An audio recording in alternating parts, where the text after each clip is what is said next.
അവിടുത്തെ ഭണ്ഡാരത്തിലെ പണം കട്ടെടുത്താലും പള്ളിയുടെ ഭണ്ഡാരങ്ങൾ കുത്തി തുറന്ന് പണം എടുത്താലും അതൊക്കെ ചോദിക്കാൻ ആളുണ്ട്.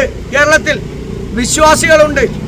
അങ്ങനെയൊക്കെ തോന്നിവാസം കാണിച്ച് ഖജനാവിൽ നിന്ന് കട്ടെടുക്കുന്നത് പോലെ അമ്പലങ്ങളിൽ നിന്നും പള്ളികളിൽ നിന്നൊക്കെ കാശ് കക്കാമെന്ന് ഏതെങ്കിലും CPM-കാരൻ വിചാരിച്ച് അവനൊക്കെ കക്കുന്നുണ്ടെങ്കിൽ ആ കക്കുന്ന കൈ പിന്നീട് ഉണ്ടാകില്ല എന്നുകൂടി നിങ്ങൾ മനസ്സിലാക്കിക്കോ. അവർക്കാണ് നിങ്ങൾ സംരക്ഷണം കൊടുക്കുന്നത്. എന്തിയെ പിണറായി വിജയനും കൂട്ടർക്കും സംരക്ഷണം കൊടുക്കാൻ നിങ്ങൾ ഇറങ്ങി തിരിച്ചിരിക്കുന്നത്? ഇപ്പോൾ ഈ ശബരിമല അയ്യപ്പന്റെ സന്നിധിയിൽ നിന്ന് ഈ ദ്വാരപാലക ശില്പങ്ങളും അതുപോലെ ഈ കട്ടിലയും ഒക്കെ ഇളക്കിക്കൊണ്ടുപോയി ആ സ്വർണം മുഴുവൻ അടിച്ചതിന്റെ പേരിലല്ലേ? അത് മുഴുവൻ കട്ടെടുത്തതിന്റെ പേരിലല്ലേ? ആര് കൊടുത്ത പണമാണ്? വിശ്വാസികൾ കൊടുത്ത പണം. ആര് കൊടുത്ത സ്വർണമാണ്? വിശ്വാസികൾ കൊടുത്ത സ്വർണം. വിശ്വാസികൾ കൊടുത്ത സ്വർണവും പണവും അത് അയ്യപ്പനുള്ളതാണ്. അത് പിണറായി വിജയൻ എന്ന് പറയുന്ന ഈ ഭരണാധികാരിക്കുള്ളതല്ല.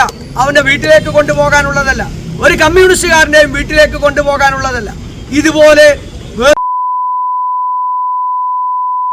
ഈ നാടിന്റെ സ്വസ്ഥത കളഞ്ഞ് സമാധാനം കളഞ്ഞ് വിശ്വാസികളുടെ സമാധാനം കളഞ്ഞ് മുന്നോട്ട് പോകുന്ന കാലഘട്ടമാണ്. കേരളത്തിന്റെ ഇരുണ്ട കാലഘട്ടമാണ് ഈ 10 വർഷക്കാലത്തെ പിണറായി വിജയന്റെ ഭരണം. അതിനെതിരായി കേരളത്തിലെ ജനമനസാക്ഷി ഉണർന്നിരിക്കുകയാണ്. ഇനി എത്ര പോലീസുകാരൻ എത്ര കാക്കിയിട്ട തെമ്മാടി വിചാരിച്ചാലും ഈ സർക്കാരിനെ ഇനിയും കൊണ്ടുവരാമെന്ന് ആരെങ്കിലും വ്യാമോഹിക്കുന്നുണ്ടെങ്കിൽ ആ കാക്കിയിട്ട തെമ്മാടികൾ പോലും അവരുടെ കുപ്പായം അടിച്ചു വെക്കേണ്ടി വരും എന്നുകൂടി നിങ്ങൾ മനസ്സിലാക്കിക്കോ. നിങ്ങൾക്ക് പോലും ശമ്പളവും പെൻഷൻ പോലും കിട്ടില്ല.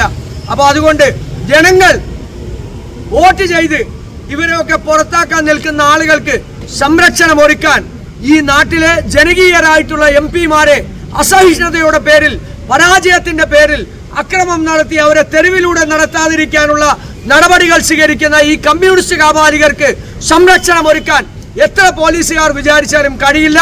അതിനെ പ്രതിരോധിക്കാനുള്ള കരുത്ത് കേരളത്തിലെ കോൺഗ്രസിനും UDF-നും ഉണ്ട് എന്നുകൂടി നിങ്ങൾ വിചാരിച്ചോ.